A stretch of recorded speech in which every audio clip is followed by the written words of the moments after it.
Always consult your use and care guide and owner's manual for additional information. So to get to vacation mode, we're going to go into cooling functions. We're going to go down here where it says vacation. We're going to tap on it. What happens when you turn on vacation mode is it actually affects just the refrigeration section.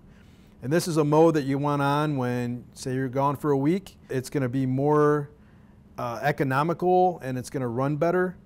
So when you activate it, if you had fast freeze or fast cool on, those will both be deactivated, as we can see here on the screen.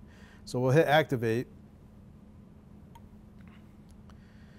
And now it's going to put it in a better mode. Now, this is another one that if you change the temperature in the refrigeration compartment, it will turn off vacation mode. So it'll stay on until you turn it off or until you change the temperature.